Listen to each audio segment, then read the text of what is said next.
صحیح بخاری کی حدیث نمبر 806۔ لوگوں نے پوچھا، یا رسول اللہ، کیا ہم اپنے رب کو قیامت میں دیکھ سکیں گے؟ آپ نے جواب کے لیے پوچھا، کیا تمہیں 14ویں رات کے چاند کے دیکھنے میں، جبکہ اس کے قریب کہیں بادل بھی نہ ہوں، شبہ ہوتا ہے؟ لوگ بولے، ہرگز نہیں یا رسول اللہ۔ پھر آپ نے پوچھا، اور کیا تمہیں سورج کے دیکھنے میں، جبکہ اس کے قریب کہیں بادل بھی نہ ہوں، شبہ ہوتا ہے؟ لوگوں نے کہا کہ نہیں یا رسول اللہ۔ پھر آپ نے فرمایا کہ رب العزت کو تم اسی طرح دیکھو گے، لوگ قیامت کے دن جمع کیے جائیں گے۔ پھر اللہ تعالیٰ فرمائے گا کہ جو جسے پوجتا تھا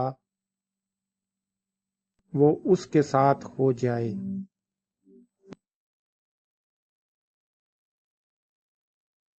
چنانچہ بہت سے لوگ سورج کے پیچھے ہو لیں گے، بہت سے چاند کے اور بہت سے بتوں کے ساتھ ہو لیں گے۔ یہ امت باقی رہ جائے گی، اس میں منافقین بھی ہوں گے۔ پھر اللہ تعالیٰ ایک نئی صورت میں آئے گا اور ان سے کہے گا کہ میں تمہارا رب ہوں۔ وہ منافقین کہیں گے کہ ہم یہی اپنے رب کے آنے تک کھڑے رہیں گے۔ جب ہمارا رب آئے گا تو ہم اسے پہچان لیں گے۔ پھر اللہ ذوالجلال ان کے پاس ایسی صورت میں جسے وہ پہچان لیں آئے گا اور فرمائے گا کہ میں تمہارا رب ہوں۔ وہ بھی کہیں گے کہ بے شک تو ہمارا رب ہے۔ پھر اللہ تعالیٰ بلائے گا، پل صراط جہنم کے بیچوں بیچ رکھا جائے گا، اور حضرت محمد صلی اللہ علیہ وآلہ وسلم فرماتے ہیں کہ میں اپنی امت کے ساتھ اس سے گزرنے والا سب سے پہلا رسول ہوں گا۔ اس روز سوائے انبیاء کے کوئی بھی بات نہ کر سکے گا، اور انبیاء بھی صرف یہی کہیں گے، اے اللہ مجھے محفوظ رکھو، اے اللہ مجھے محفوظ رکھو۔ اور جہنم میں صدان کے کانٹوں کی طرح عکس ہوں گے۔ صدان کے کانٹے تو تم نے دیکھے ہوں گے۔ صحابہ رضی اللہ عنہا نے عرض کیا کہ ہاں۔ آپ نے فرمایا تو وہ صدان کے کانٹوں کی طرح ہوں گے، البتہ ان کے طول و عرض کو سوائے اللہ تعالیٰ کے اور کوئی نہیں جانتا۔ یہ عکس لوگوں کو ان کے اعمال کے مطابق کھینچ لیں گے۔ بہت سے لوگ اپنے عمل کی وجہ سے ہلاک ہوں گے، بہت سے ٹکڑے ٹکڑے ہو جائیں گے۔ پھر ان کے نجات ہوگی۔ جہنمیوں میں سے اللہ تعالیٰ جس پر رحم فرمانا چاہے گا تو ملائکہ کو حکم دے گا کہ جو خالص اللہ تعالیٰ ہی کی عبادت کرتے تھے انہیں باہر نکال لو۔ چنانچہ ان کو وہ باہر نکال لیں گے اور مدعو کو سجدے کے اثار سے پہچانیں گے۔ اللہ تعالیٰ نے جہنم پر سجدے کا اثار کا جلانا حرام کر دیا ہے۔ چنانچہ یہ جب جہنم سے نکالے جائیں گے تو اثر سجدہ کے سوائے ان کے جسم کے تمام ہی حصوں کو آگ جلا چکی ہوگی۔ جب جہنم سے باہر ہوں گے تو بالکل جل چکے ہوں گے، اس لیے ان پر آب حیات ڈالا جائے گا، جس سے وہ اس طرح ابھر آئیں گے جیسے سیلاب کے کوڑے کرکٹ پر سیلاب کے تھمنے کے بعد سبزہ ابر آتا ہے۔ پھر اللہ تعالیٰ بندوں کے اعصاب سے فارغ ہو جائے گا، لیکن ایک شخص جنت اور دوزخ کے درمیان اب بھی باقی رہ جائے گا۔ یہ جنت میں داخل ہونے والا آخری دوزخی شخص ہوگا۔ اس کا منہ دوزخ کی طرف ہوگا، اس لیے کہے گا کہ اے میرے رب، میرے منہ کو دوزخ کی طرف سے پھیر دے، کیونکہ اس کی بدبو مجھ کو مارے ڈالتی ہے اور اس کی چمک مجھے جلا دیتی ہے۔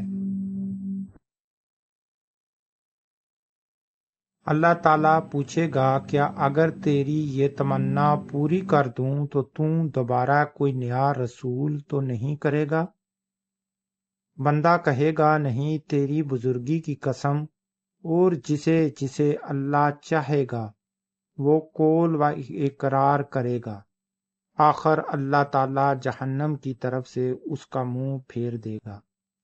جب وہ جنت کی طرف منہ کرے گا اور اس کی شادابی نظروں کے سامنے آئی تو اللہ نے جتنی دیر چاہا وہ چپ رہے گا، لیکن پھر بول پڑے گا، اے اللہ، مجھے جنت کے دروازے کے قریب پہنچا دے۔ اللہ تعالیٰ پوچھے گا، کیا تو نے عہد و پیمان نہیں باندھا تھا کہ اس ایک سوال کے سوائے اور کوئی سوال تو نہیں کرے گا؟ بندہ کہے گا، اے میرے رب، مجھے تیری مخلوق میں سب سے زیادہ بد نصیب نہ ہونا چاہیے۔ اللہ رب العزت فرمائے گا کہ پھر کیا ضمانت ہے کہ اگر تیری یہ تمنا پوری کر دی گئی تو دوسرا کوئی سوال تو نہیں کرے گا؟ بندہ کہے گا، نہیں، تیری عزت کی قسم، اب دوسرا سوال کوئی تجھ سے نہیں کروں گا۔ چنانچہ اپنے رب سے ہر طرح عہد و پیمان باندھے گا اور جنت کے دروازے تک پہنچا دیا جائے گا۔